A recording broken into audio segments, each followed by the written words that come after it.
నమస్తే దేవి, welcome to story board. మోడీని గద్దె దించాలని ప్రతిపక్షాలు గట్టి సంకల్పం తీసుకున్నట్టు కనిపిస్తోంది. ఇప్పటికే బీజేపీపై ఉమ్మడి ప్రతిపక్ష అభ్యర్థి వ్యూహాన్ని ప్లాన్ చేశాయి. ఈ ప్లాన్ ఖచ్చితంగా వర్కౌట్ అవుతుందని, అమలు విషయంలో జాగ్రత్త పడాలన్న వాదన వినిపిస్తోంది. ఉమ్మడి అభ్యర్థి వ్యూహం కారణంగా జాతీయ పార్టీ కాంగ్రెస్ కు కాస్త నష్టం జరిగినా 10 రాష్ట్రాల్లో బలం పుంజుకునే అవకాశం ఉందన్న అభిప్రాయం ఉంది. ఏది ఏమైనా 2024 ఎన్నికల్లో బీజేపీకి గట్టి పోటీ ఇవ్వాలని ప్రతిపక్షాలు ఫిక్స్ అయ్యాయి. కొంతకాలంగా బీజేపీని ఎలా ఓడించాలా అని మేధోమథనం చేస్తున్న విపక్షాలు ఎట్టకేలకు పదునైన అస్త్రాన్ని కనిపెట్టాయి. దేశవ్యాప్తంగా మెజార్టీ ఎంపీ స్థానాల్లో బీజేపీకి వ్యతిరేకంగా 1-to-1 ఫైట్ చేయాలని ప్లాన్ చేశాయి. ఇందుకోసం వీలైనన్ని చోట్ల విపక్షాల నుంచి ఉమ్మడి అభ్యర్థి బరిలో ఉండాలన్న ప్రతిపాదన తీసుకొచ్చాయి. పాట్నా భేటీకి కొన్నాళ్ల ముందు నుంచే మొదలైన ఉమ్మడి అభ్యర్థి నినాదం ఇప్పుడు ఇంకా బాగా వినిపిస్తోంది. 2024 ఎన్నికల్లో బీజేపీని దెబ్బతీయడానికి ఇంతకు మించిన మార్గం లేదని చాలా పార్టీలు భావిస్తున్నాయి. 400 స్థానాల్లో ఉమ్మడి అభ్యర్థి కోసం ప్లాన్ చేయాలని ప్రాథమిక అవగాహనకొచ్చారు. ప్రాక్టికల్ గా 300 సీట్లలో ఈ వ్యూహం సాధ్యమైనా లక్ష్యాన్ని ఈజీగా చేరుకోవచ్చు అనేది విపక్షాల యోచన. రాష్ట్రాల వారీగా బలాబలాల్ని బట్టి ఆయా చోట్ల పార్టీలు పోటీ చేయాలి అనేది ఉమ్మడి అభ్యర్థి వ్యూహం. అయితే రాష్ట్రాల వారీగా కాకుండా ఎంపీ సీట్ల వారీగా చూస్తే మరింత క్లారిటీ వస్తుందనే వాదన కూడా ఉంది. ఏదేమైనా ఈ వ్యూహం విషయంలో ఏకాభిప్రాయం వచ్చినట్టే కనిపిస్తోంది. రాష్ట్రాల్లో ఉన్న బలం ఆధారంగా పోటీ అంటే జాతీయ పార్టీగా ఉన్న కాంగ్రెస్ కొంత నష్టపోయే అవకాశం ఉంది. అయినా సరే 10 రాష్ట్రాల్లో ఆ పార్టీ బలంగా ఉంది కాబట్టి ఖచ్చితంగా కాంగ్రెస్ కు అడ్వాంటేజ్ ఉంటుందనే అంచనాలున్నాయి. పైగా ఈ ఫార్ములా లోక్సభ ఎన్నికలకే పరిమితం కాబట్టి పూర్తిగా పార్టీల ఎగ్జిస్టెన్స్ పోతుందనే వాదనలోనూ నిజం లేదనే అభిప్రాయం ఉంది. అసెంబ్లీ ఎన్నికల్లో బలం పుంజుకునే అవకాశం ఎలాగో ఉంటుంది అనేది మరొక అభిప్రాయం. ఎవరినీ నొప్పించకుండా ఈ వ్యూహం బాగానే ఉందని, ఇంతకు మించిన వ్యూహం లేదు అనేది ఇప్పటికి ఉన్న అభిప్రాయం. పాట్నాలో జరిగిన సమావేశం ప్రతిపక్షాల ఐక్యతకు తొలి అడుగు మాత్రమేనని భేటీలో పాల్గొన్న నేతలు వెల్లడించారు. 2024 సార్వత్రిక ఎన్నికల్లో ప్రతిపక్షాలు అన్నీ కలిసికట్టుగా పోరాడాలని ఈ సమావేశంలో ఏకాభిప్రాయం వచ్చింది. తర్వాతి సమావేశం హిమాచల్ ప్రదేశ్లోని షిమ్లాలో జులైలో నిర్వహించబోతున్నట్టుగా తెలిపారు. దాదాపు 450 స్థానాల్లో బీజేపీకి వ్యతిరేకంగా విపక్షాలకు సంబంధించి ఒకే ఒక అభ్యర్థిని బరిలోకి దింపాలని నిర్ణయించినట్టు సమాచారం. అయితే ఆయా రాష్ట్రాల్లో ఆయా స్థానాల్లో బీజేపీ పోటీలో లేని నియోజకవర్గాల్లో కాంగ్రెస్ పార్టీకి స్థానిక పార్టీలకు మధ్య పోరాటం ఉన్న తరుణంలో ఎక్కడ ఏం చేయాలన్న దానిపై షిమ్లా సమావేశంలో చర్చించబోతున్నట్టుగా తెలుస్తోంది. లోక్సభ ఎన్నికలకు ప్రతిపక్షాలన్నీ ఏకమవుతున్నాయి. బీజేపీకి వ్యతిరేకంగా అన్ని పార్టీలు జట్టు కడుతున్నాయి. ప్రతిపక్షాల కూటమి పేరు పాట్రియాటిక్ డెమోక్రటిక్ అలయన్స్ గా నిర్ణయించినట్టుగా సమాచారం. సిమ్లాలో జరిగే సమావేశంలో ఈ పేరును ప్రకటించే అవకాశం ఉంది. ప్రస్తుతానికి వ్యూహం విషయంలో అయితే క్లారిటీ ఉంది. దీనిపై మెజారిటీ పార్టీలు సుముఖంగా ఉండడంతో ఇక కార్యాచరణే జాగ్రత్తగా చేస్తే సరిపోతుందనే భావంతో ఉన్నారు. చిన్న చిన్న పొరపచ్చాలొచ్చినా సర్దుకుపోవడం పెద్ద కష్టం కాదనే అభిప్రాయం వినిపిస్తోంది. బీజేపీని గద్దెదించడమే ప్రధాన లక్ష్యమని చాలా పార్టీలు గట్టిగా సంకల్పం తీసుకోవడం ఇలాంటి వాటికి చెక్ పెడుతుందనే వాదన ఉంది. అయితే ప్రతిపక్షాలు ఉమ్మడిగా ఎన్నికల బరిలో దిగుతాయని ప్రధాని మోడీ ముందుగానే ఊహించినట్టు కనిపిస్తోంది. అందుకే ప్రతిపక్ష నేతల్ని వేర్వేరుగా కాకుండా కలిపి తిడుతున్నారు. కుటుంబ పార్టీలు అవినీతి అంటూ విమర్శలు చేశారు. मैं तो कहूंगा कि बीजेपी के किसी कार्यकर्ता को कोशिश करनी चाहिए कि इन पार्टियों का घोटाला मीटर बनाने की एक बढ़िया, आप में से जो इनोवेटिव हो ना, बढ़िया इनके घोटालों का मीटर बढ़ा दीजिए. इन पार्टियों के पास घोटालों का ही अनुभव है. इसलिए अगर कोई गारंटी है इनकी तो एक ही गारंटी है, और वो गारंटी है घोटालों की गारंटी. अब देश को तय करना है क्या ये घोटालों की गारंटी को देश स्वीकार करेगा. 2024లో యూపీఏ 3 గవర్నమెంట్ వచ్చే అవకాశాలున్నాయనే వాదన కూడా వినిపిస్తోంది. ప్రతిపక్ష పార్టీలు ఉమ్మడి ప్రణాళికతో ముందుకెళ్తే బీజేపీని ఓడించడం సాధ్యమేనని పలువురు నేతలంటున్నారు. పార్లమెంట్ ఎన్నికల్లో ప్రతిపక్ష పార్టీలు అనుసరించాల్సిన వ్యూహాలపై కీలక సూచనలు కూడా చేస్తున్నారు.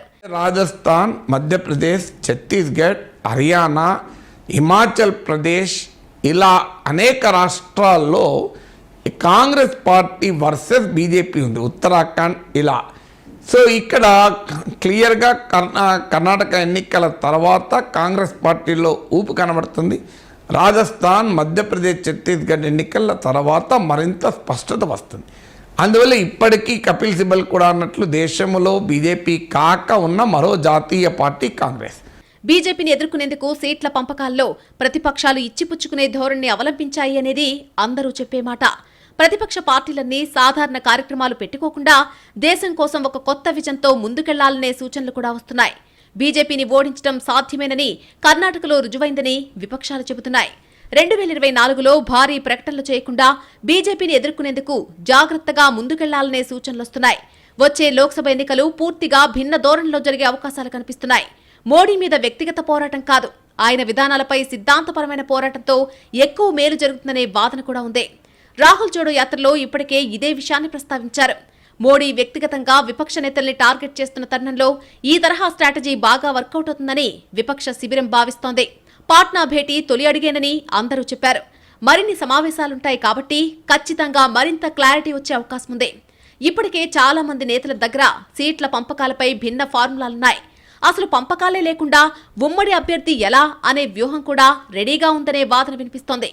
ఒక్కటి మాత్రం నిజం, ఈసారి ప్రతిపక్షాలు చాలా ప్రిపేర్డ్గా ఉన్నాయి. గతంలో మాదిరి గందరగోళం అస్సలు లేదు. బీజేపీపై నిజంగా పోరాడేదెవరో గుర్తించారు. వ్యూహం కూడా ఖరారు చేసేశారు. ఇక మిగిలిందల్లా ఇంప్లిమెంటేషన్ మాత్రమే. ఇదేమంత కష్టం కాదనే సంకేతాలు ఇప్పటికే అందుతున్నాయి. గతానికి భిన్నంగా పలు పార్టీలు అందరికీ ఆమోదయోగ్యమైన ఫార్ములా ఎలాగో సలహాలివ్వడం కూడా శుభసూచకంగా భావిస్తోంది విపక్ష శిబిరం. Back to story board. ఉమ్మడి అభ్యర్థి వ్యూహం అమలు కూడా పెద్ద కష్టం కాదు అన్న ఆత్మవిశ్వాసం ప్రతిపక్షాల్లో కనిపిస్తోంది. అసలు రంగంలోకి దిగితే వచ్చే కాంప్లికేషన్స్ కూడా తక్కువే అంటున్నాయి. కొన్ని రాష్ట్రాల్లోనే సమస్యలు వస్తాయని, వాటిని సర్దుకోవడం తేలికేనని మెజార్టీ పార్టీలు అభిప్రాయపడుతున్నాయి. 2024లో పార్లమెంట్ ఎన్నికల్లో ప్రతిపక్ష పార్టీలన్నీ ఉమ్మడి వ్యూహంతో ముందుకెళ్తే అనుకున్న లక్ష్యం చేరుకునే అవకాశాలు మెండుగా ఉన్నాయనడంలో ఎలాంటి సందేహం లేదు. గత 2 ఎన్నికల్లోనే ప్రతిపక్షాల అనైక్యత కారణంగానే బీజేపీ గెలిచిందనే వాదన ఇంకా లైవ్లోనే ఉంది. ఒకే స్థానానికి 2 అంతకంటే ఎక్కువ రాజకీయ పార్టీల అభ్యర్థులు పోటీ పడుతున్న రాష్ట్రాలు, నియోజకవర్గాలు ఉన్నాయి. టికెట్ల పంపిణీ సమయంలో ఈ పార్టీలన్నీ ఇచ్చిపుచ్చుకునే ధోరణి అవలంబించాలి. ఈ కార్యాచరణ జాగ్రత్తగా చేస్తే సగం విజయం సాధించినట్టే అంటున్నారు విశ్లేషకులు. చాలా రాష్ట్రాల్లో కొన్ని రాజకీయ పార్టీలు పూర్తి ఆధిపత్యం చెలాయిస్తున్నాయి. రాజస్థాన్, ఉత్తరాఖండ్, హర్యానా, మధ్యప్రదేశ్, ఛత్తీస్గఢ్ రాష్ట్రాల్లో బీజేపీకి ప్రధాన ప్రత్యర్థిగా కాంగ్రెస్ ఉంది. దీంతో ఈ రాష్ట్రాల్లో సీట్ల పంపకాల్లో ఎటువంటి సమస్య ఉండకపోవచ్చు. కానీ మిగతా రాష్ట్రాల్లో కాంగ్రెసేతర పార్టీలే బీజేపీకి ప్రధాన ప్రత్యర్థిగా ఉన్నాయి. బెంగాల్లో చూసుకుంటే అక్కడ బీజేపీకి టీఎంసీ బలమైన ప్రత్యర్థి, కాబట్టి కాంగ్రెస్ కు ఎటువంటి ఇబ్బంది ఉండదు. కాకపోతే కొన్ని నియోజకవర్గాల్లో ఇబ్బంది ఎదుర్కోవచ్చు. ఇక తమిళనాడు విషయానికొస్తే డీఎంకే ఇక్కడ బలమైన పార్టీగా ఉంది. డీఎంకేతో కాంగ్రెస్ కి అలయన్స్ ఉన్న కారణంగా ఇక్కడ కూడా సీట్ల పంపకాల్లో ఎటువంటి సమస్య ఉండదు. పైగా ఇక్కడ కాంగ్రెస్ కు కూడా పెద్దగా బలం లేదు. తెలంగాణ లాంటి రాష్ట్రాల్లో సమస్య ఉండవచ్చు. ఇక గోవాలో బీజేపీకి కాంగ్రెస్ కు మధ్య ప్రత్యక్ష పోటీ ఉంది. ఢిల్లీ ఆప్కు, యూపీఎస్పీకి కాంగ్రెస్ వదిలేయాల్సి రావచ్చు. ఢిల్లీకి దగ్గరదారిగా చెప్పుకునే యూపీలో అసలు పోటీ కూడా చేయకపోవడం దేశ ప్రజలకు ఎలాంటి సంకేతాలిస్తుందోననే మీమాంస కాంగ్రెస్ లో వచ్చినా దేశ విశాల ప్రయోజనాల కోసం పోల్చుకుంటే ఇదేం పెద్ద విషయం కాదనే వాదన వినిపించాలని ఫిక్స్ అయింది. బీహార్లో కాంగ్రెస్ కు బలమైన ఉనికి లేదు. అక్కడ కూడా సమస్యలు ఉండకపోవచ్చనే వాదన ఉంది. ప్రతిపక్ష కూటమికి నాయకత్వం వహించే వారిని ఎన్నికల తర్వాతే నిర్ణయించాలా, లేదంటే ముందే ఉమ్మడి ప్రధాని అభ్యర్థిని నిలబెట్టాలా అన్న విషయాన్ని త్వరగా తేల్చాల్సి ఉంటుంది. కలిసి ముందుకెలా వెళ్లాలో విపక్ష పార్టీలకు బాగా తెలిసనే వాదన వినిపిస్తోంది. కూటమి నాయకత్వం ఇప్పుడు ముఖ్యం కాదని కూడా కీలక నేతలు కామెంట్లు చేశారు. అంటే ఇప్పుడే నేత గురించి చర్చించే అవకాశం లేదు అనేది వారి మాట. అసలు 2004లో కాంగ్రెసే ప్రధాని అభ్యర్థిని ప్రకటించకుండా అధికారంలోకి వచ్చింది. ఆ తర్వాత కూడా మన్మోహన్ కు అనూహ్యంగా ఆ పదవి దక్కింది. అలాంటప్పుడు ముందుగానే పీఎం అభ్యర్థిని ప్రకటించడం బీజేపీ సూప్లో పడ్డం అవుతుందని కూడా విపక్షాలు ఒక అభిప్రాయానికి వచ్చాయి. అందుకే బీజేపీకి ఎలాంటి ఛాన్స్ ఇవ్వకుండా ఉమ్మడిగా గళమెత్తాలని నిర్ణయించుకున్నాయి. విపక్ష కూటమికి నాయకుడెవరో తేలకపోయినా కూటమిని ఎప్పటికప్పుడు గైడ్ చేసే బాధ్యత కాంగ్రెస్దే అనడంలో సందేహం లేదు. ఉమ్మడి అభ్యర్థి వ్యూహంతో అందరికంటే ఎక్కువ లాభం కూడా ఆ పార్టీకనే వాదన ఉంది. దాదాపు 10 రాష్ట్రాల్లో 200 ఎంపీ స్థానాల్లో బీజేపీ, కాంగ్రెస్ మధ్య ఫేస్ టు ఫేస్ ఫైట్ ఉంది. ఇక్కడ ఎక్కువ స్కోర్ చేస్తే కాంగ్రెస్ నైతికంగా బలం పెరిగే అవకాశం ఉందనే వాదన వినిపిస్తోంది. కమలదళం జైత్రయాత్ర, విపక్షాల్లో నైరాస్యం, ఎవరి దారి వారిదే అన్నట్టుగా పయనం, కాంగ్రెస్ కు ప్రత్యామ్నాయంగా మారేందుకు ప్రాంతీయ పార్టీల ఆరాటం, కొంతకాలం క్రితం జాతీయ రాజకీయాల తీరిది. కర్ణాటక శాసనసభ ఎన్నికల తర్వాత లెక్క మారిపోయింది. కలిసి పనిచేస్తే బీజేపీని ఓడించడం సాధ్యమేనన్న వాదనకు ఊతం లభించింది. కాంగ్రెస్ లేకుండా జాతీయ స్థాయిలో ప్రత్యామ్నాయ రాజకీయం అసాధ్యమన్న విషయం సుస్పష్టమైంది. అందుకే ఇప్పుడు అన్ని పార్టీలు ఏకతాటిపైకొస్తున్నాయి. పాట్నా సదస్సు ముఖ్యమైన సందేశం కాకుండా తదుపరి సమావేశంలో ఎన్నికల ఎజెండా గురించి ఖరారు చేస్తామన్నట్టుగా మల్లికార్జున్ ఖర్గే చెప్పారు. దీన్ని మనం తప్పకుండా, మనం అంటే దేశంలో ఒక లౌకిక తత్వం కాపాడబడాలి అనేవాళ్ళు, అలాగే ప్రతిపక్షం సజీవంగా ఉంటేనే ప్రజాస్వామ్యం సజీవంగా ఉంటుందని విశ్వసించే వాళ్ళు ఈ ప్రయత్నాన్ని హర్షిస్తారు. కర్ణాటక మ్యాజిక్ ను ఢిల్లీలోనూ పునరావృతం చేయాలని ఆశిస్తున్నాయి. నిజానికి ప్రతి రాష్ట్రంలో బీజేపీయేతర పార్టీ గెలిచినప్పుడల్లా విపక్షాల ఐక్యతకు ఎంతో కొంత ప్రయత్నం జరిగింది. కానీ ఈసారి గెలిచింది కాంగ్రెస్ కావడం, ఆ పార్టీ బీజేపీకి ప్రధాన పోటీదారు కావడంతో ప్రతిపక్ష శిబిరంలో కొత్త ఉత్సాహం వచ్చింది. కాంగ్రెస్ పని పూర్తిగా అయిపోలేదు. జోడయాత్ర తర్వాత పుంజుకుంది. ఆ ఫలితాలు కనిపిస్తున్నాయనే సంకేతాలు రావడం విపక్షాల్లో ఏకాభిప్రాయం తీసుకొచ్చింది. గతంతో పోలిస్తే కాంగ్రెస్లో విభేదించే పార్టీల సంఖ్య కూడా వేళ్ల మీద లెక్క పెట్టగలిగే స్థాయికి పడిపోయింది. ప్రస్తుత పరిస్థితుల్లో కాంగ్రెస్ ను టార్గెట్ చేస్తే అది ఆ పార్టీని కాదు, మొత్తం విపక్ష శిబిరాన్నే టార్గెట్ చేసినట్టనే పరిస్థితి వచ్చింది. దీంతో ప్రతిపక్షాలన్నీ ఆచితూచి వ్యవహరిస్తున్నాయి. ఉమ్మడి శత్రువు బీజేపీ పనిపట్టాలంటే చిన్న చిన్న విభేదాలు పక్కన పెట్టాలని భావిస్తున్నాయి. పాట్నా భేటీ విజయవంతం కావడం, వెంటనే షిమ్లా మీటింగ్ ప్రకటన రావడం చిన్న విషయం కాదు. గత 9 ఏళ్లలో విపక్షాలు ఇంత ఏకాభిప్రాయంతో ఎప్పుడూ లేవు అంటే అతిశయోక్తి కాదు. ఇప్పుడు ఉమ్మడి పోరాటం తప్పనిసరి అవసరం. 2024లోనూ బీజేపీ అధికారంలోకొస్తే ఏం జరుగుతుందో ఊహించడానికి కూడా చాలా పార్టీలు ఇష్టపడడం లేదు. అందుకే ఆ పరిస్థితి రాకుండా గట్టిగా అడ్డుకోవాలని, అందుకోసం తలో చెయ్యి వేయాల్సిందేనని ఫిక్స్ అయిపోయాయి. గతంలో విపక్షాల ఐక్యతకు ప్రాతిపదిక, సీట్ల పంపకం, నాయకత్వం ఇలా చాలా ప్రశ్నలుండేవి. కానీ ఇప్పుడు మెజారిటీ పార్టీలు ఎవరి సమాధానాలతో వాళ్లు రెడీ కావడం ఆషామాషీ విషయం కాదు. ఇది ఖచ్చితంగా బీజేపీకి ప్రతికూల సంకేతమే అంటున్నారు విశ్లేషకులు. Back to story board. 2024 సార్వత్రిక సమరం బీజేపీ వర్సెస్ ఉమ్మడి ప్రతిపక్ష అభ్యర్థిగా సాగుతుందా? ప్రధానమంత్రి అభ్యర్థి, సీట్ల పంపకం వంటి సంక్లిష్ట విషయాలపై ఏకాభిప్రాయం సాధ్యమేనా? సవాళ్లు ఎదురైతే ఎలా పరిష్కరించుకుంటారు? ఇవే ఇప్పుడు తేలాల్సిన అంశాలు. ఈ ప్రశ్నలకు సమాధానం దొరికితే విపక్షాలు సరైన దారిలో వెళ్తున్నట్టే. లోక్సభ ఎన్నికల్లో ఎక్కడికక్కడ బీజేపీపై ఒకే బలమైన ప్రతిపక్ష అభ్యర్థిని నిలబెట్టడం చెప్పినంత సులభం కాదు. ఎన్నికల తర్వాత కన్నా ఎన్నికల ముందే ఐక్యతా రాగాలాపనకు కొన్ని సమస్యలున్నాయి. ఉమ్మడి అభ్యర్థి ఆలోచన మంచిదైనా సరైన అజెండా, ఆచరణాత్మక ప్రణాళిక, అన్నిటికన్నా ముఖ్యంగా అన్ని పక్షాలకు ఆమోదయోగ్యుడైన ఉమ్మడి నేత లేకపోతే చాలా కష్టం. ఇప్పుడు పెట్టిన ఫార్ములా 365 రోజుల తర్వాత పనిచేస్తారంటే అస్సలు అది కరెక్ట్ కాదు. రోజు రోజుకి మార్చుకోవాలి. మెయిన్ థింగ్ ఏమిటంటే నరేంద్ర మోడీ ఫ్యూచర్ నరేంద్ర మోడీ చేతిలో ఉన్నది. ఆయన కొన్ని వీక్నెసెస్ కనపడుతున్నాయి. దిద్దుకుంటాడా, సరి చేసుకుంటాడా, ఇమేజ్ బాగున్నది, ప్రజలు వచ్చి ఓట్ చేయడానికి ఏం చేయాలి, వాళ్ళ కష్టార్జితం ఎక్కడ ఉన్నది, ఆయన కొన్ని స్టెప్స్ తీసుకుంటే అపోజిషన్ ఏం చేసిన ప్రస్తుత పరిస్థితుల్లో ఉపయోగపడేది లేదు. ప్రతిపక్షాలన్నీ పరస్పర నమ్మకంతో సాగాల్సిన సుదీర్ఘ ప్రయాణమిదే. అలాంటప్పుడు అనుమానాల నివృత్తైనా, ఆచరణ ప్రణాళికైనా ఒకరోజు మాటల మథనంతో సాధ్యమనుకుంటే అత్యాసే.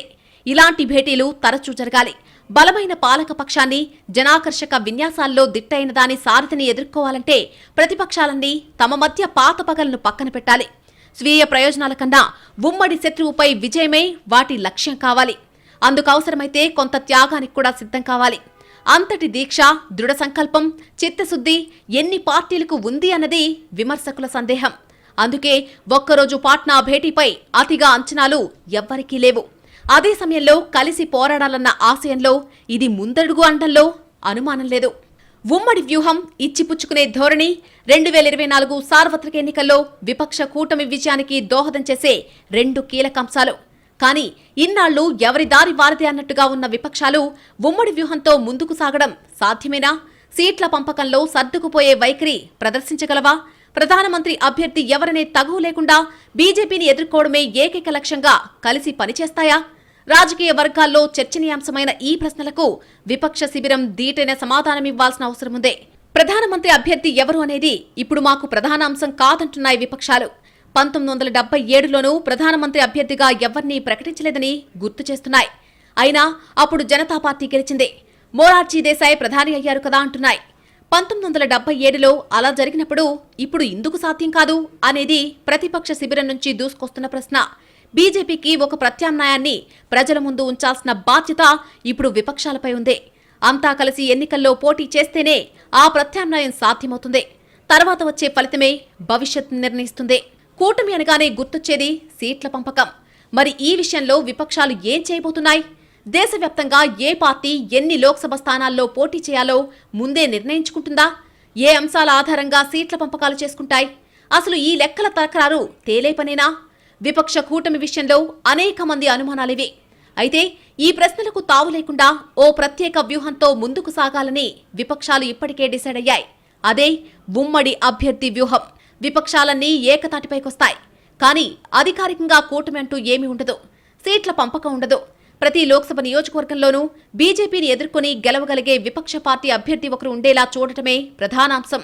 అయితే స్థానిక బలాబలాల్ని బేరీజు వేసుకుని కమలదళాన్ని ఢీకొట్టగల అభ్యర్థి ఒక్కరినే బరిలోకి దింపేందుకు విపక్షాలు ఎంతమేర రాజీ ధోరణి ప్రదర్శిస్తాయనేది కీలకం. దీనికి ఇప్పటికే తాము సిద్ధమని కొన్ని పార్టీలు ముందుకొచ్చినా తీరా గ్రౌండ్లో ఇదే కోఆపరేషన్ ఉంటుందా అనే అనుమానాలు లేకపోలేదు. కానీ వాటిని పటాపంచలు చేసి చూపిస్తామని విపక్షాలు ధీమాగా చెబుతున్నాయి. గత 2 ఎన్నికల్లోనూ ఇదే అంశాల్లో దెబ్బపడిందని, ఈసారి పొరపాట్లు దిద్దుకుని బీజేపీకి ఎలాంటి ఛాన్స్ ఇవ్వకుండా ఐక్య పోరాటం చేస్తామని అంటున్నాయి. ప్రస్తుతానికి పాట్నా భేటీ సానుకూల సంకేతాలు ఇచ్చింది. షిమ్లా భేటీ కూడా ఈ దిశగా మరింత సానుకూల సంకేతాలిస్తే ప్రతిపక్షాలు ఉమ్మడి వ్యూహంతో ముందుకెళ్తున్నట్టే. అదే సమయంలో మొదట వివాదం లేని రాష్ట్రాల్లో ఏ పార్టీ బలంగా ఉందో క్లారిటీ ఉన్న రాష్ట్రాల్లో అభ్యర్థుల్ని ఫైనల్ చేస్తే మిగతా రాష్ట్రాల్లోనూ సమస్యలు సర్దుకుంటాయనే వాదన గట్టిగా వినిపిస్తోంది. 1-2 చోట్ల ఉమ్మడి అభ్యర్థి సాధ్యం కాకపోయినా పెద్ద నష్టం లేదు అనేది ఓ అభిప్రాయం. ప్రస్తుతం దక్షిణాదిలో ప్రతిపక్షం బలంగా ఉందనేది ఓ వాదన. ఉత్తరాదిన గతంలో వచ్చిన సీట్లు రావని బీజేపీనే పరోక్ష సంకేతాలిస్తోంది. ఇదే అదునుగా మధ్య భారతంలో బలపడాలనేది కాంగ్రెస్ వ్యూహం. దీనికి ఉమ్మడి వ్యూహం పనికొస్తుందనే ఆలోచనతో ఉంది. ఒక్కసారి ఈ స్ట్రాటజీ వర్కౌట్ అయితే బీజేపీ ఎట్టి పరిస్థితుల్లోనూ అధికారంలోకి రాదనేది విపక్షాల వ్యూహం. ఏం చేసైనా బీజేపీని ఓడించడమే ధ్యేయంగా పనిచేయాలని విపక్షాలు గట్టిగా నిర్ణయించుకున్నాయి. Divide and rule policy play చేస్తున్న బీజేపీకి మరిచిపోలేని గుణపాఠం చెప్పాలని భావిస్తున్నాయి. 2019 ఎన్నికల మాదిరిగా 2024 ఎన్నికలుండవు. ఖచ్చితంగా ఐక్య పోరాటం బలమేంటో బీజేపీ రుచి చూస్తుందని విపక్ష నేతలు అంటున్నారు. బీజేపీ ప్రతి సీటు గెలవడానికి చెమటోడ్చేలా చేస్తామని ధీమా వ్యక్తం చేస్తున్నారు. గతంలో చాలా తేలిగ్గా 300 పైచిలకు సీట్లు బీజేపీకొచ్చాయని, కానీ ఈసారి 100 సీట్లు గెలిచే అవకాశాలు ఎక్కడున్నాయా అని వెతుకునే పరిస్థితి తేవాలని, దీనికోసం ఉమ్మడి అభ్యర్థి వ్యూహాన్ని మించిన తురుపు ముక్క లేదనేది మెజారిటీ అభిప్రాయం. మొత్తం మీద వ్యూహం మంచిదే అనడంలో మరో మాట లేదు. ఎటొచ్చి కార్యాచరణలో తీసుకునే జాగ్రత్తలే కీలకం. యాక్షన్ ప్లాన్ ఎంత పర్ఫెక్ట్ గా ఉంటే ఫలితాలు కూడా అంత పక్కాగా ఉంటాయి. మరి ఈసారి విపక్షాలు ఖచ్చితంగా ఉట్టి కొడతాయా లేదా అనేది అందరిలో ఆసక్తి రేపుతున్న అంశం.